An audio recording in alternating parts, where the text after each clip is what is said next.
साजिशों और तमाशों की बहुत भारी कीमत अदा कर चुका है।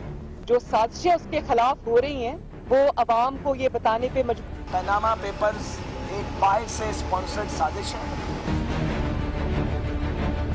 ये कहना कि पाकिस्तान आर्मी किसी साजिश का हिस्सा है, इस सवाल का तो जवाब भी I don't think it merits. JIT supreme court ने बनाई थी, उसमें 2 मेंबर्स थे ISI और MI के। उन्होंने सुप्रीम कोर्ट के मातहत रह के मेहनत से ईमानदारी से काम किया है और उसके अंदर उसके काम में डायरेक्ट इन्वॉल्वमेंट जो आदमी किया उस तरीके से नहीं।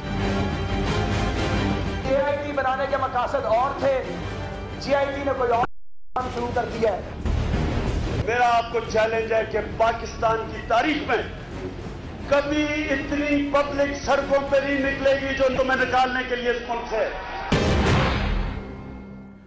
अस्सलाम वालेकुम नादरीन, आप प्रोग्राम देख रहे हैं रूबरू और मैं हूं आपका मेज़बान शौकत पिराचा। कल बिल आखिर सुप्रीम कोर्ट JIT की रिपोर्ट को टेकअप कर रही है।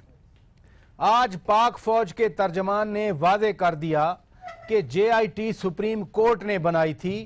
ISI MI के 2 सीनियर ऑफिसर्स ने ईमानदारी के साथ JIT में काम किया है। हुकूमत बार बार कहती रही है कि साजिश हो रही है, कभी अंदरूनी हवाले से बात हुई, कभी बैरूनी हवालों से बात हुई। बहरहाल कल पूरी कौम की नजरें सुप्रीम कोर्ट होंगी। सुप्रीम कोर्ट क्या करने जा रही है, मियां नवाज शरीफ की स्ट्रेटेजी क्या है, हम यही बात करेंगे आज के प्रोग्राम में। मेहमानों का मैं तारफ करा देता हूं। मुझे इस्लामाबाद स्टूडियो में ज्वाइन किया है जनाब हामिद मीर साहब ने, किसी तारफ के मोहताज। मेरे दूसरे मेहमान हैं, बड़ी मेहरबानी आप तशरीफ़ ले आए, सैयद नैयर हुसैन बुखारी साहब, साबिक चेयरमैन सेनेट पीपल्स पार्टी से ताल्लुक़ है। मुझे लाहौर से ज्वाइन किया है वीडियो पर मुजीबुर रहमान शामी साहब ने, सीनियर तजिया निगार हैं, मैं ख़ुद भी इनको पढ़ता हूँ, ट्विटर भी देखता हूँ। बहुत शुक्रिया शामी साहब, आपने वक्त दिया। और टेलीफोन पर हम कानूनी राय लेंगे मारूफ कानूनदान फरोग नसीम साहब से। मैं प्रोग्राम का आगाज ही टेलीफोन पर फरोग नसीम साहब से करना चाहता हूं।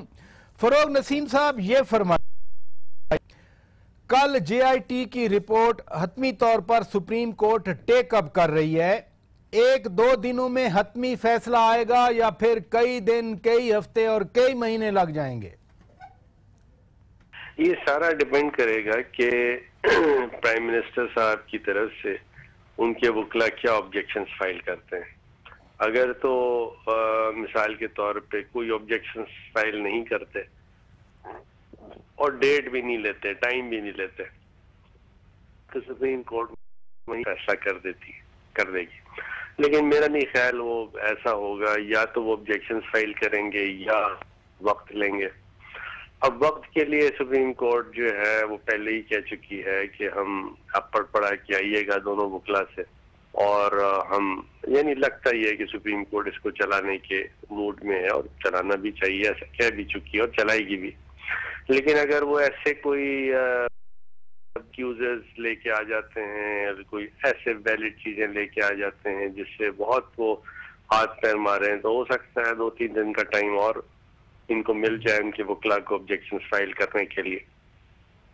लेकिन फिर एक दफा जब ये केस चलेगा और चलना शुरू होगा तो फिर ये चलेगा डे टू डे, और बहुत इसमें महीने तो नहीं लगेंगे, लेकिन ये जरूर है कि कोई 5-10 दिन 15 दिन लग सकते हैं इसको। फरोग नसीम साहब, ये फरमाइए, हुकूमत की तरफ से ना तो अभी तक ये बताया गया है कि ऑब्जेक्शन फाइल करेंगे, ये भी नहीं बताया कि JIT की रिपोर्ट एक पिटीशन की सूरत में चैलेंज करेंगे। क्या हुकूमत कल JIT के हवाले से सुप्रीम कोर्ट में कोई सरप्राइज दे सकती है? नहीं, कोई फ्रेश पिटीशन तो मेंटेनेबल नहीं होगी। इसी पिटीशन के अंदर तरीकाकार ये है कि जब भी कोई कमीशन या JIT रिपोर्ट देती है तो उसी मुकदमे में जो ऑब्जेक्टर है, जो ऑब्जेक्ट कर रहा है उस रिपोर्ट को, तो वो अपने ऑब्जेक्शंस फाइल करता है, और वो ऑब्जेक्शंस जब फाइल करता है तो अदालत जो है फिर उन ऑब्जेक्शंस को कंसिडर करती है और फिर फैसला देती है सुनने के बाद दोनों फरीकैन को। हामिद मीर साहब, 20 अप्रैल के बेंच ने जो फैसला किया 20 अप्रैल को 5 रुकनी बेंच का फैसला आया। उसमें 2 ऑप्शन थे। पैरा 3 में था कि on the basis of the material collected by J prime minister के खिलाफ रेफरेंस भेज सकते हैं। चौथा पैरा था, पैरा 4 था कि वो प्राइम मिनिस्टर की डिस्क्वालिफिकेशन का ऑर्डर भी कर सकते हैं। कल आपको लगता है कि वो फैसला इतना जल्दी आ जाएगा? देखिए, मैं सुप्रीम कोर्ट के फैसले को प्रिडिक्ट तो नहीं कर सकता, ना ही मैं इस एनालिसिस ले रहे हैं। आपकी एनालिसिस जो है वो ये है कि मुस्लिम लीग नून ऑब्जेक्शंस तो करेगी, उस पर एतराज़ात भी करेंगे, क्योंकि जिस तरीके से उनके वुज़रा जो हैं वो बाजमात JIT के खिलाफ प्रोपेगेंडा कर रहे हैं, तो लगता ये है कि वो उस पर ऑब्जेक्शंस रेज करेंगे। इसके अलावा हमारी इतला ये भी है कि कुछ असेंबली के लोग जो हैं वो कोई दुबई भी गया हुआ है, कोई लंदन भी गया हुआ है, कोई वो कोशिश कर रहे हैं कि वहाँ से भी उनको कोई ऐसा मटेरियल मिल जाए जिसकी बुनियाद पर वो अपना केस जो है वो सुप्रीम कोर्ट में लड़ सकें। तो लेकिन आप अगर ये देखें जो डॉक्यूमेंट्स JIT की रिपोर्ट में शामिल हैं, ठीक है, उसमें कुछ डॉक्यूमेंट्स तो नाकाबिले थे, और वो डॉक्यूमेंट्स अगर पाकिस्तान में किसी और सियासी शख्सियत के खिलाफ केस में किसी भी आए होते, अदालत में आए, तो मेरा नहीं ख्याल कि ये केस इतना लंबा चलेगा। लेकिन क्योंकि वज़ीर-ए-आज़म साहब का ताल्लुक लाहौर से है, तो जो लाहौर का वज़ीर-ए-आज़म होता है उसके बारे में हमारी जो अदालतें हैं उसका रवैया मुख्तलिफ होता है, मुल्क बारे में मुख्तलिफ होता है, लाड़काना वाले के बारे में मुख्तलिफ होता है, और बलूचिस्तान वाले को तो निकालना ही नहीं पड़ता, वो तो खुद रिजाइन कर देता है। वो खुद ही रिजाइन कर देता है। तो इसलिए क्योंकि अल्लाह के फजल से वज़ीर-ए-आज़म साहब की खुशकी के अदालतों में भी पंजाब के लोग हैं, फौज में भी पंजाब के लोग बड़े ओहदों में बैठे हुए हैं, मीडिया में भी अक्सर। लेकिन इन्हीं अदालतों ने रिमार्क्स तो दिए ना, गॉडफादर का भी कहा, सिसिलियन माफिया भी कहा। भाई ये रिमार्क्स हैं बस, लेकिन मैंने बहुत से लीगल एक्सपर्ट्स के साथ बात की है और बहुत बड़े बड़े इस मुल्क के कानूनदानों से बात की है। उसमें ऐसे भी हैं जो बिल्कुल गैर जानबदार हैं और माजी में नवाज शरीफ साहब की वकालत भी करते रहे हैं। उनको पता नहीं क्या वजह है, उनको इतना यकीन नहीं है। वो कहते हैं जी ये केस लंबा खींच सकते हैं। बुखारी साहब, यही क्वेश्चन आपसे है, एग्जैक्टली यही क्वेश्चन। आज डॉन की लीड स्टोरी भी थी, उन्होंने लॉयर्स को कोट किया कि ट्रायल बेंच बन सकता है, ट्रायल कोर्ट बन सकती है। मेमो कमीशन भी JIT नहीं बल्कि एक स्पेशल बेंच बना था। अगर यही बनता है तो फिर वाकई ट्रायल तो लंबा हो सकता है, फिर दिनों हफ्तों की बजाय महीने लग सकते हैं। देखिए शौकत पराचा, इस 2 मामलात हैं, एक है डिस्क्वालिफिकेशन और एक है क्रिमिनल ऑफेंस का ट्रायल। ये 2 मुख्तलिफ चीज़ें हैं, और जो मटेरियल अवेलेबल है JIT के ज़रिए, जो सुप्रीम कोर्ट में प्रोसीडिंग्स हुई और 20 अप्रैल की वर्डिक्ट भी आ गई, और फर्दर बारे सबूत आ गया मियाँ नवाज शरीफ पे और उनके बच्चों पे, और एक अपॉर्चुनिटी उनको मिलेगी कि वो अपने डिफेंस में जो भी मटेरियल उनके पास है वो JIT को सबमिट कर दें। ऑब्वियसली जो रिपोर्ट सबमिट हो रही है उसके साथ वो डॉक्यूमेंट्स भी तो उन्होंने फर्निश किए हैं सुप्रीम कोर्ट का। अब ये तीनों जजेस जो हैं, इम्प्लीमेंटेशन बेंच है, ये इसको एग्जामिन करेगा, और जो ऑर्डर में कर लिया ना हफ्ते का, शायद हम समझते हैं टाइम इसीलिए लिया गया। Let me complete it now.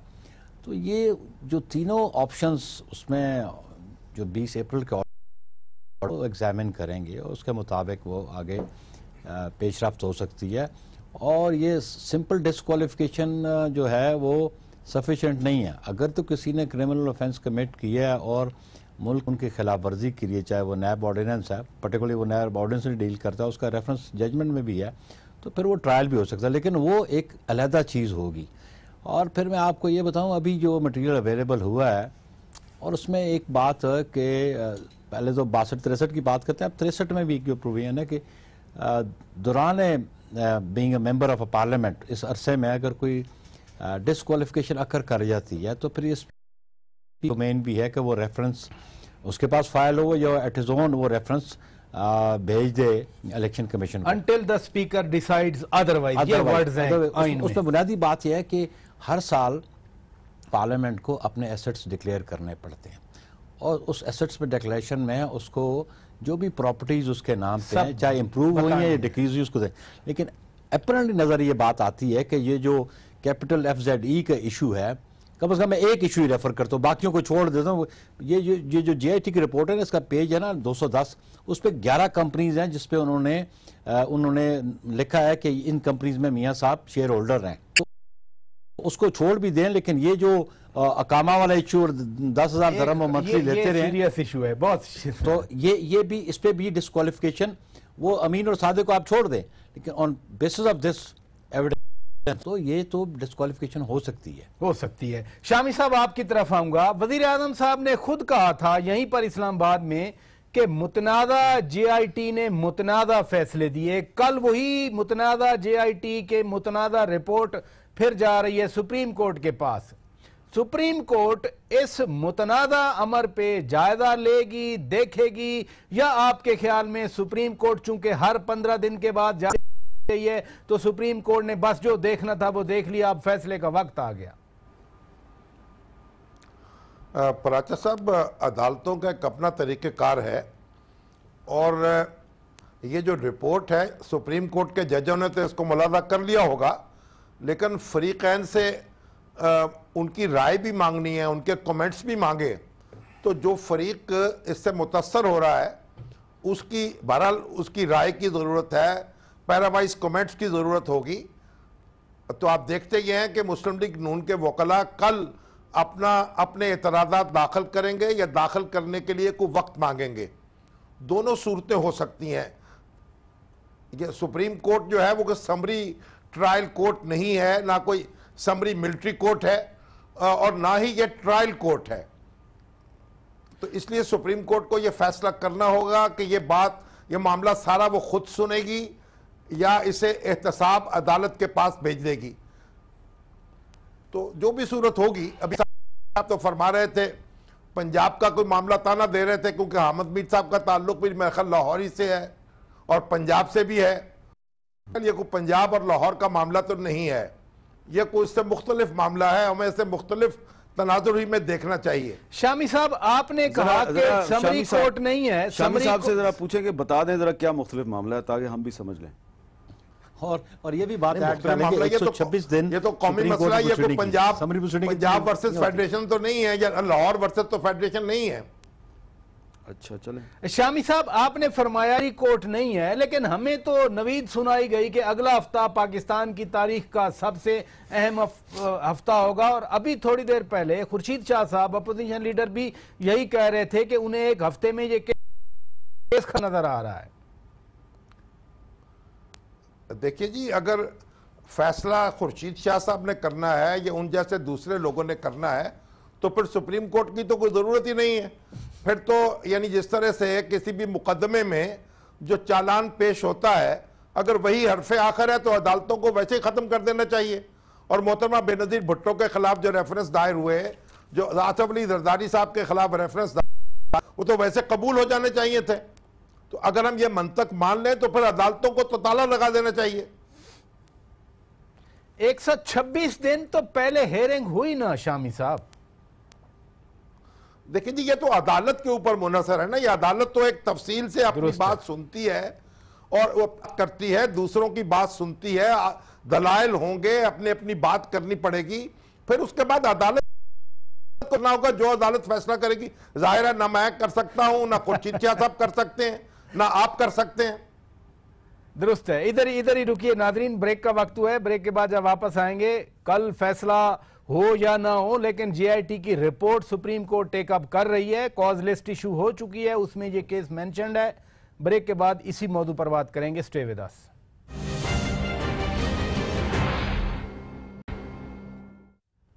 Welcome back नाजरीन, आप प्रोग्राम रूबरू देख रहे हैं इस्लामाबाद स्टूडियो से लाइव। हम मुल्क की ताज़ा तरीन सियासी सूरत हाल पर बात कर रहे हैं। हामिद मीर साहब, साजिशों की बार बार बात होती रही, आज तो पाक फौज के तर्जमान ने कहा कि ISI और MI के 2 सीनियर अफसरान ने ईमानदारी के साथ काम किया। JIT का सुप्रीम कोर्ट ने बनाई थी, पाक फौज से कोई ताल्लुक नहीं। आप बार बार कहते रहे, यही मेरे शो में भी कहे गए थे आप, कि ISI और MI के इन्हीं अफसरों ने मरियम नवाज साहिबा को डॉन लीक्स में क्लियर किया था। हुकूमत तो एतराज कर रही थी ना, जो पब्लिक एतराज आया, मेरे भांजे पे आया, आमिर अजीज साहब पे आया, ISI और MI पे तो एतराज ही नहीं आया था। देखिए मसला ये है कि ISI और MI के ये दोनों अफसर जो हैं, ये अगर डॉन लीक्स में मरियम नवाज के हक में फैसला दें तो वो ठीक है, लेकिन अगर ये पनामा लीक्स में ये थोड़ा फैसला जो है हुकूमत की मर्जी के खिलाफ दे दें तो वो गलत है और साजिश का इल्ज़ाम लग जाता है। बल्कि अभी तो आज थोड़ी देर पहले ये इस्लामाबाद में कैप्टन सफदर साहब जो है वो नून लीग के एक वर्कर्स कन्वेंशन से खिताब कर रहे थे, तो उसमें वो कह रहे थे कि मरोगे, जवाब आ रहा था मरेंगे, मारोगे, जवाब आ रहा था मारेंगे। तो ये जो अब नैरेटिव बिल्ड किया जा रहा है ना, ये यही इसीलिए मैं कह रहा हूँ, शामी साहब मेरे बड़े काबिल एहतराम बुजुर्ग हैं, ये जिस किस्म की ज़ुबान सुप्रीम कोर्ट के बनाए हुई GIT के बारे में पंजाब लीड करते हैं, कैप्टन सफदर साहब हैं, जिस तरह इसको कसाई की दुकान कहा गया, जिस तरह इसको जेम्स बॉन्ड की फिल्म कहा गया, ये अगर कोई छोटे सूबे का लीडर अगर ये जुबान इस्तेमाल कर तो अब तक उसको आपने गिरफ्तार करके जेल में फेंक दिया होना था। बिल्कुल मेरा ताल्लुक लाहौर से और मैं पंजाब से हूँ, इसीलिए मैं ये बात कर रहा हूँ और ये मुझे एहसास होता है। और ये छोटे सूबों के लोगों ने पिछले कुछ दिनों में हमें बड़ा एहसास लाया है। बहुत से लीडरों ने, दानिशवरों ने मुझसे पूछा है कि बताइए कि ये जो गुफ्तगू जो जुबान इस्तेमाल किया तलाल चौधरी ने, अगर ये कोई सिंध का लीडर करता या खैबर पख्तूनख्वा का या बलोचिस्तान का, तो अब तक पंजाबी मीडिया, वो हमें पंजाबी मीडिया कहते हैं, अब तक तो आप लाठियां लेके उसके पीछे पड़ चुके होते। तो अभी तक सुप्रीम कोर्ट दूसरी साइड भी बातें करती रही, जैसे कल ख्वाजा साद रफीक आए थे सुप्रीम कोर्ट, कहने लगे कि हम खामोश फिर कैसे रहेंगे अगर हमें सियासत से निकाला जाएगा। देखें वो उनकी बात ठीक है, लेकिन जब मेमो गेट स्कैंडल में जब नवाज शरीफ साहब पटिशनर बन के सुप्रीम कोर्ट में जाते हैं इलेक्टेड गवर्नमेंट के खिलाफ और उनके गवाह होते हैं आर्मी चीफ और DGISI जनरल पाशा, तो उस वक्त वो साजिश नहीं कर रहे थे। जब वो यूसुफ रजा गिलानी एक इलेक्टेड प्राइम मिनिस्टर है, उसके वो सुप्रीम कोर्ट में दरखास्त दायर करते हैं, दोनों करते हैं, PTI भी करती है, नून लीग भी करती है, और फिर फैसला लेते हैं और फिर नवाज शरीफ साहब उससे कहते हैं कि तुम इस्तीफा दो वरना हम तुम्हें पार्लियामेंट में नहीं घुसने देंगे। और फिर जब स्पीकर कौमी असम्बली जो है वो कहती है कि नहीं ये पार्लियामेंट फैसला करेगी, तो कहा जाता है कि हम आपकी उसको नहीं मानेंगे। तो आप अगर जो काम अगर आप करें ISI और फौज के साथ मिलकर तो वो जायज़ है, और अगर एक सुप्रीम कोर्ट JIT में ISI और MI को शामिल कर दे तो आप कहते हैं ये इंटरनेशनल कॉन्स्पिरेसी हो गई है। तो ये डबल स्टैंडर्ड है, इसकी वजह से सूबों के दरमियान जो है वो कुछ सवालात पैदा होते हैं। मैं सूबों वाला सवाल आपसे टेकअप करता हूं। शामी साहब, मैं बुखारी क्वेश्चन इसलिए नहीं कर रहा, आपके पास आ रहा हूं चूंकि आपका नाम लिया है हामिद मीर साहब ने। सवाल यह है कि आज सवाल किया गया फौज के तर्जमान से और उन्होंने कहा कि फौज पर हुकूमत के खिलाफ साजिश करने का कोई सवाल पूछता है तो वही फजूल है, उसका तो जवाब नहीं दिया। साजिशों साजिशों साजिशों की बातगाश्त हम बार बार सुनते रहे हैं। देखिए, एक बात मैं ये अर्ज करूं, अहमद मीर साहब का मुझे बड़ा एहतराम है, लेकिन ये जो कैप्टन सफदर साहब हैं इनका ताल्लुक पंजाब से नहीं है, ये खैबर पख्तूनख्वा के कौमी असम्बली के रुकन है। वो शायद कैप्टन कहना चाह रहे हैं। बात को आप पंजाब के खाते में नहीं डाला जा सकता। पंजाबियों के दामाद तो है ना। दूसरी बात यह कि और घर दामाद है, जमाजियों के दामाद हैं लेकिन पंजाबी नहीं है।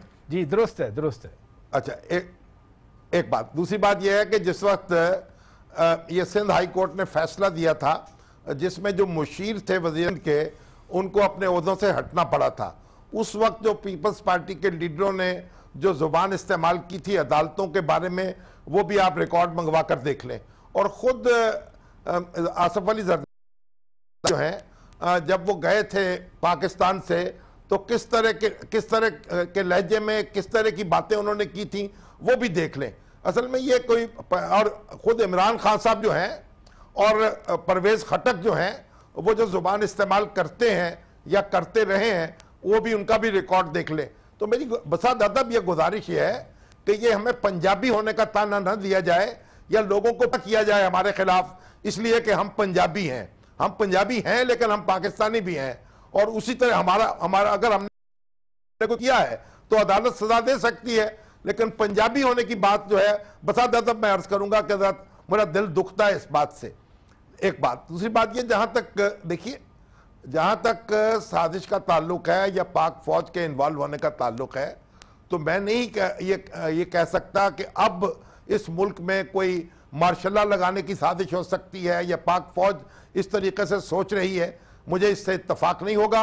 और जहां तक MI के और ISI के नुमाइंदों का ताल्लुक है, तो मुझे तो ज़ाती तौर पर उस पर एतराज़ था कि वो क्यों इस GIT में बैठे हैं। लेकिन जब वज़ीर आज़म नवाज शरीफ ने और शरीफ ख़ानदान के दूसरे अफराद ने उनकी रुकनीत को चैलेंज नहीं किया सुप्रीम कोर्ट में, तो फिर उस पर मैं क्या कह सकता हूं और क्या अर्ज कर सकता हूं। दुरुस्त है, इसी नुक्ते पर रहिएगा। बुखारी साहब, आपने अभी फरमाया कि ये जो नई कंपनी के डॉक्यूमेंट्स हैं यही प्राइम मिनिस्टर की डिस्क्वालिफिकेशन के लिए काफ़ी हैं। इस मसले पे, एसेट्स रखने पे, डिक्लेयर ना करने पे, या अपनी आमदनी से ज़्यादा जो एसेट्स थे, बहुत सारे रुकने कौमी असम्बली वो डिस्क्वालीफाई हुए 62 पे।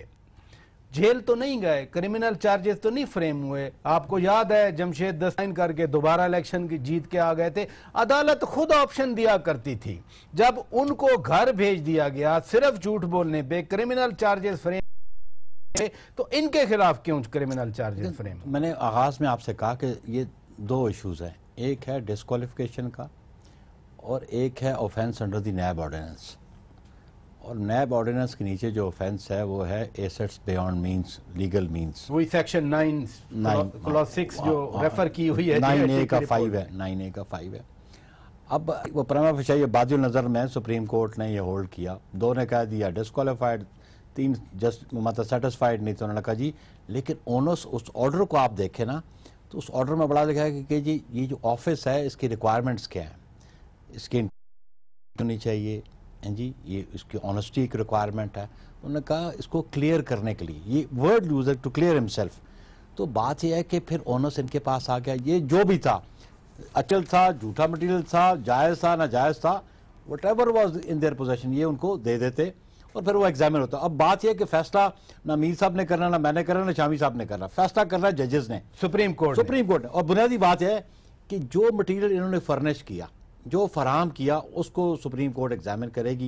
ये समरी ट्रायल नहीं है, मैं मानता हूँ, लेकिन समरी ट्रायल वो होता है जो 1-2 दिन में फारिग होता है। 126 दिन पहले सुप्रीम कोर्ट ने किया, 60 दिन और फराहम किए गए मटीरियल इकट्ठा करने के लिए, और कल फिर से भी एग्जामिन करना पड़ेगा।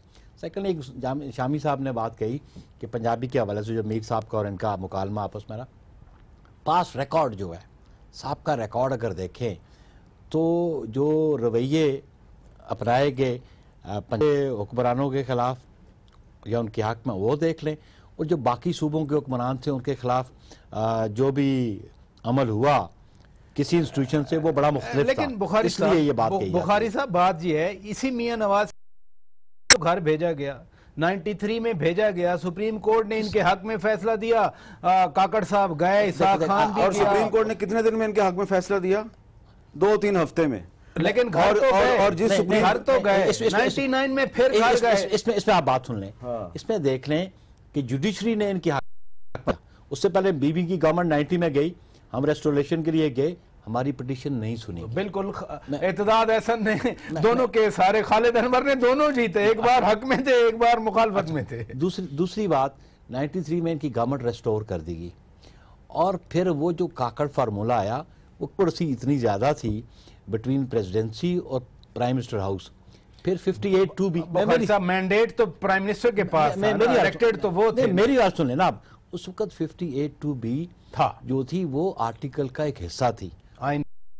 अल्टीमेटली वो भी एक NRO बिटवीन गुलाम इसाक खान और मियां नवाज शरीफ और उस वक्त के आर्मी चीफ के दरमियान। लेकिन जफर अली शाह केस भी मियां नवाज शरीफ के खिलाफ गया था। लेकिन इस चीज को भी याद रखें कि एक इलेक्टेड प्राइम मिनिस्टर जो जिसका ताल्लुक सिंध से था उसको फांसी पे चढ़ा दिया, दूसरे इलेक्टेड प्राइम मिनिस्टर की गवर्नमेंट जब परवेज मुशर्रफ ने ओवरथ्रो की तो उसको NRO करके सऊदी अरब भिजवा दिया। ये फर्क है पंजाब का और सिंध का। 62 की आप बात कर रहे थे, फिर पंजाब सिंध आ जाता था। चलें इसको छोड़, आप देखें ना जी, मैं एक समझता हूँ कि जब इंटेग्रिटी की बात हो, किसी कबीले का, किसी खानदान का सरबराह हो, उसकी औलाद और उसके अहल वयाल ये समझते हैं कि हमारे सरबराह की इंटेग्रिटी अबव बोर्ड होनी चाहिए, वो बिलीव भी करते हैं इस पर। गुजरात पीपल्स पार्टी, पाकिस्तान मुस्लिम लीग का जो लीडर है या कोई पॉलिटिकल पार्टी है, उसके फॉलोअर्स तो ये एक्सपेक्ट करते हैं ना, लेकिन जब लीडर का दामन दागदार हो जाए, उस पर इल्ज़ामात लगने शुरू हो जाएं, तो उसको सफाई का मौका मिला, वो सफाई फराम करे। ये चीखो पुकार करने से, और वो जो एक ब्रिगेड शुरू कर दिया आपने कि GIT को उसको मुर्द इल्ज़ाम ठहरा रहे हैं या उन पर इल्ज़ामात लग रहे हैं या सुप्रीम कोर्ट के माहौल भी तो बनाना ना, और फिर दोनों तरफ से माहौल बनता है। देखिए ना, बी टीम आती है, उनकी बी टीम आती है, उनकी ए टीम आती है, उनकी ए टीम आती है। को थ्रेट करने से क्या रिलीफ? देखे ना जी, इस सारे अमल में पाकिस्तान का सबसे ज्यादा नुकसान हो रहा है। इकोनॉमी जो है वो क्रैश डाउन हो रही है, स्टॉक मार्केट क्रैश हो गया, मुल्क डिस्टेबलाइज हो रहा है। सो मच सो कि जब आपकी इंटेग्रिटी शेक हो जाए तो यूएई का वाइस प्रेसिडेंट आपकी कॉल ना ले रहा हो और फिर आपका फॉरेन ऑफिस खत लिखे कि हमारी कॉल सुन लो, तो यहाँ आपकी लीडरशिप खड़ी है। एक चीज आपको बता दूं माजरत के साथ, नवाज शरीफ साहब इसमें कोई शक नहीं इलेक्टेड प्राइम मिनिस्टर हैं लेकिन यूसुफ रजा गिलानी साहब भी इलेक्टेड प्राइम मिनिस्टर थे। वो जब उनको सुप्रीम कोर्ट ने निकाल दिया, उनकी जगह पे परवेज अशरफ साहब आ गए। अगर फर्ज करें इनको निकाल दिया जाता है, इनकी जगह पे भी कोई इनकी पार्टी का बंदा आ जाना चाहिए। लेकिन माजरत के साथ अर्ज कर रहा हूं, मुझे कुछ बातों का पता है। ये जो JIT के मेंबर्स को जो कुछ इंफॉर्मेशन मिली है, कुछ दस्तावेजात मिली हैं, ये अंदर से मिली हैं, ये शरीफ फैमिली के अंदर से मिली हैं, ये इनकी काबीना के एक वजीर ने खुद जाके हैंड ओवर किए हैं इनके खिलाफ, और उसका ताल्लुक भी पंजाब से है, और एक पंजाबी ने पंजाबी की पीठ में खंजर मारा है। फरोग नसीम साहब, मैं आपकी तरफ आऊंगा, फिर सिंध पंजाब की बात हो रही है, मैं जरा डाइवर्ट करूंगा, उन्हीं नुकात पे आपसे बात कर रहा हूं। 62-63 नेसेसरली पब्लिक ऑफिस होल्डर पे लगता है, अरकान पार्लियामेंट पे लगता है। इस केस में रेस्पोंडेंट नंबर 6 मरी साहिबा हैं, रेस्पोंडेंट नंबर 7 हुसैन नवाज साहब हैं, और रेस्पोंडेंट नंबर 8 हसन नवाज हैं। वो पार्लियामेंट के मेंबर्स नहीं हैं। अगर वजीर आजम के खिलाफ 62-63 पे फैसला आता है तो इन पे तो वो लागू ही नहीं होता। किसने डिमांड की? JIT तो है ना, JIT में उनके नाम है ना। ये आप पिटीशन में मिसइंटरप्रेट कर रहे हैं। मैं उनकी बात सुन ले, मैं आपकी तरफ आप मिसइंटरप्रेट कर रहे हैं जी फरोग साहब। देखिए, जो होल्डर ऑफ पब्लिक ऑफिस नहीं है, यानी जो पार्लियामेंटेरियन नहीं है, तो उस पर तो 62-63 का इतलाक नहीं होता, और उस पर फिर लेकिन टैक्स की चाराजोई होती है, चाराजोई हो सकती है, कोई क्रिमिनल केस पर्जरी का बन सकता है, इस तरह की चीजें तो हो सकती हैं। तो होल्डर ऑफ पब्लिक ऑफिस पर ही सिर्फ 62-63 अप्लाई हो, और क्रिमिनल कार्रवाई का भी ऑर्डर की जा सकती है। इसी JIT रिपोर्ट में उनके बारे में खासा मटेरियल है। क्या for my understanding, for our understanding, क्या अदालत यानी सुप्रीम कोर्ट इस JIT की रिपोर्ट की रोशनी में उन पर पब्लिक ऑफिस रखने या आइंदा पार्लियामेंट का रुकन बनने पर कोई कदगन लगा सकती है? अभी नहीं। जो 62-63 का जो पैराया है, या आर्टिकल 199 या 184(3) का जो पैराया है, वो इस तरह प्रिजम्पशन ये नहीं कर सकता कि फलां जो है वो कभी भी जो इलेक्शन जिसने अभी लड़ा भी नहीं है, जिसने अभी तक कोई अपने कागजात भी नहीं दिए, कि वो आइंदा कभी भी इलेक्शन नहीं लड़ सकता, क्योंकि उनके खिलाफ तो कोई फाइनल वर्डिक्ट सुप्रीम कोर्ट जो non holder of public office है उनके खिलाफ नहीं दे सकता, सिवाय इसके कि जी इनके खिलाफ कोई क्रिमिनल चाराजोई हो, और उस क्रिमिनल चाराजोई में प्रोसीडिंग्स में मिसाल के तौर पे वो जीत जाते हैं, उनके खिलाफ केस नहीं बनता, तो फिर तो सुप्रीम कोर्ट इस तरह का फैसला नहीं देती, ना हाई कोर्ट देती है कि आइंदा कभी भी आप इलेक्शन भी नहीं लड़ेंगे। बुखारी साहब, मैं इस कॉन्टेक्स्ट में सवाल था उनसे, ब्रेक का भी मुझे कहा जा रहा है, कॉन्टेक्स्ट ये था फिजा में बड़ी बातें होती हैं, एटमॉस्फेरिक्स जो हैं वो भी रेजोनेंस कर रहे होते हैं कि जी सबको निकाला जा रहा है सियासत से। देखिए, बात यह है कि जो आपने बात की कि ना फ्यूचर पॉलिटिक्स के हवाले से, जी हाँ, जी हाँ, जब वो स्टेज आएगी और जो मटेरियल इन्होंने सबमिट किया या जो ऑब्जर्वेशंस इसमें, अगर तो कन्विक्शन नहीं, ट्रायल नहीं होता, कन्विक्शन नहीं होती, अपार्ट फ्राम जो पब्लिक ऑफिस होल्डर्स हैं उनके अलावा जो बाकी मेंबर्स हैं उनकी फैमिली के, ये उस वक्त ज़रूर जब वो स्टेज आएगी, और बुनियादी बात है कि जब ये आप नॉमिनेशंस पेपर फाइल करते हैं तो फिर ऑब्जेक्शंस सीक होते हैं, उस स्टेज पे शायद ये जो डॉक्यूमेंट जिसमें कहते हैं जो डीड जो है इन्होंने फैब्रिकेटेड जमा करवाई या बाकी डॉक्यूमेंट्स फैब्रिकेटेड है, जो एफिडेविट्स के हवाले से बात है, ये जरूर कंसिडर हो सकता है। लेकिन इम्प्लीकेशंस होंगी जब कभी स्टेज आएगी, जब स्टेज आएगी। ब्रेक का कहा जा रहा है, ब्रेक का वक्त हुआ है। ब्रेक के बाद जब वापस आएंगे हम बात करेंगे मियां साहब के ऑप्शंस क्या हो सकते हैं। Stay with us. Welcome back नाजरीन, आप लाइव देख रहे हैं रूबरू आज टेलीविजन पर और हम बात कर रहे हैं मुल्क की ताज़ा तरीन सियासी सूरत हाल, स्पेशली कल सुप्रीम कोर्ट JIT की रिपोर्ट को टेकअप कर रही है। हामिद मीर साहब आप बार बार छोटे सूबों की बात कर रहे हैं। JUI लेड बाई मौलाना फजलुर रहमान, वो पख्तूनख्वा से सीटें, बलूचिस्तान से सीटें आती हैं। कल भी उन्होंने बलूचिस्तान में नेशनल असेंबली की सीट जीती। पख्तूनख्वा मिली अवामी पार्टी नेसेसरली छोटे सूबे से है। इसी तरह national party led by Mir हासिल बदिंजो, वो भी छोटे सूबे से है। वो तो सारी खड़ी हैं, उनके पीछे सारी नहीं, 2-3 खड़ी हैं। बाकी जो एक BNP मैंगल भी है, वो भी छोटे सूबे की पार्टी है, वो नवाज शरीफ साहब के साथ नहीं खड़ी। इसी तरह खैबर पख्तूनख्वा में जो सबसे बड़ी पार्टी है पख्तूनों की, वो अवामी नेशनल पार्टी है, वो ये जरूर कह रहे हैं, रिजाइन नहीं मांग रहे नहीं, वो ये कह रहे हैं कि सुप्रीम कोर्ट को फैसला करने दें। और मेरी भी राय यही है। मैं भी ये नहीं कह रहा कि जी रिजाइन करें, मैं कहता हूं सुप्रीम कोर्ट को फैसला करने दें, सुप्रीम कोर्ट को फैसला।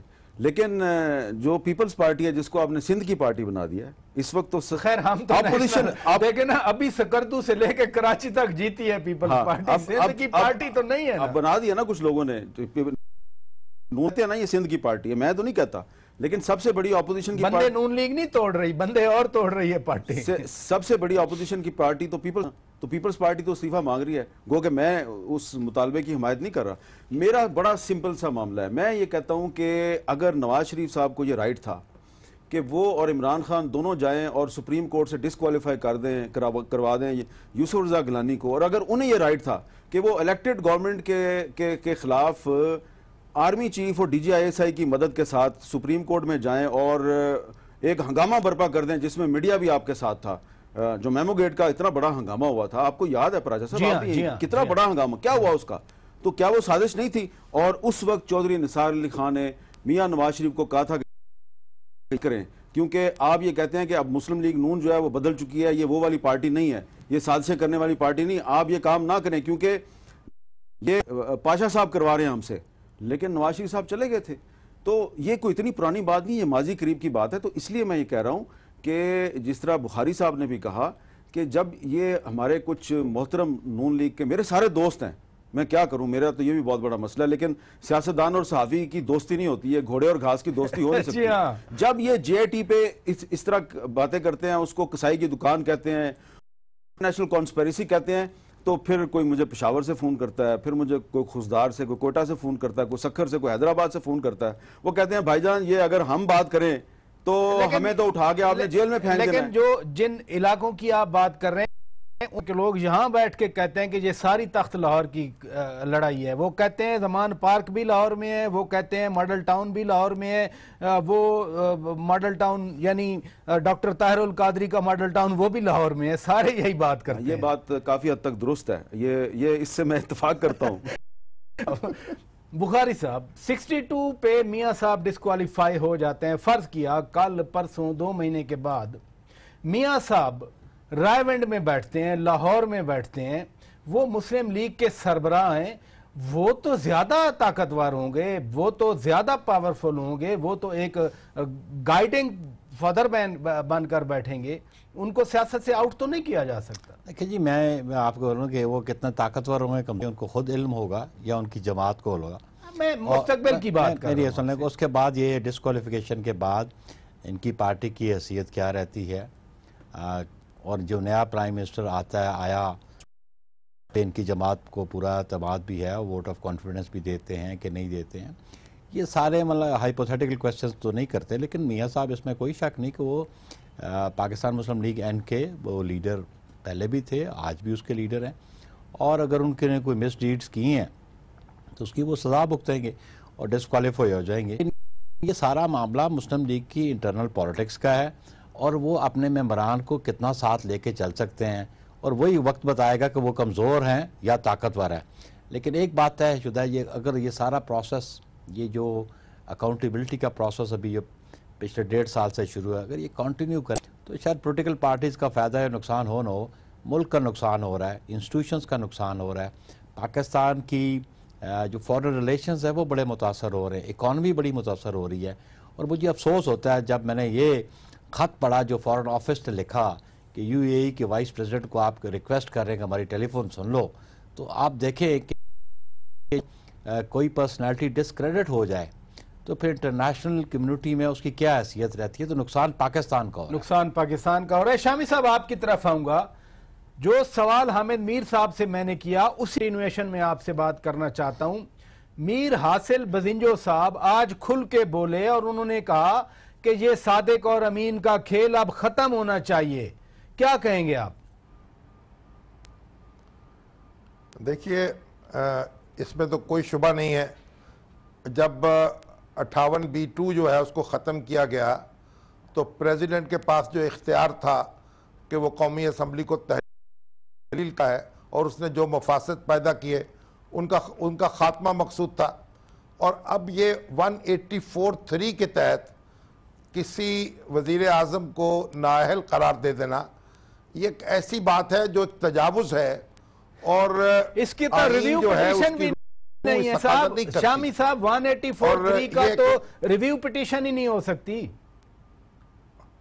देखिए, यही तो मैं अर्ज कर रहा हूं ना, जिसकी अपील ना हो सके, जिसकी रिव्यू ना हो सके, वो तो फिर एक ऐसी क्लॉज है ना जिसके बारे में गौर करना पड़ेगा कि उसको कहीं मिस इंटरप्रेट तो नहीं किया जा रहा या उससे कोई बहुत ज्यादा खींचा तो नहीं जा रहा उसको। तो इस बारे में बहरहाल सवालात मौजूद हैं और ये सवालात के जवाब हमें ढूंढने होंगे। यहाँ पे मैं इत्तेफाक करता हूँ शामी इसका साहब। फिर इसका हल तो अगेन पार्लियामेंटेरियन के पास है, पार्लियामेंट के पास है। अगर ये आप में आपकी समझ के मुताबिक, यकीनन आपका एक एक्सपीरियंस है, आपकी एक सोच है कि 58(2)B का अगर ये नेमोल बदल हो रहा है अदालत के जरिए तो ये तो पार्लियामेंटेरियन को सोचना चाहिए। मगर मुसीबत यह है कि पाकिस्तान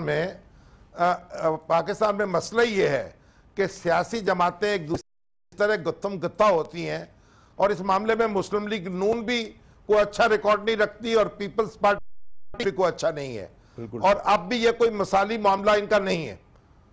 अगर ये अपने पार्टी इंटरेस्ट से बालातर होकर और वक्ती मुफाद से बालातर होकर सोचें तो इनको जरूर कुछ ना कुछ ऐसे इकदाम करने पड़ेंगे और दस्तूर में ऐसी तशरीहात जो हैं वो करनी पड़ेगी कि जिससे इस रास्ते को रोका जा सके।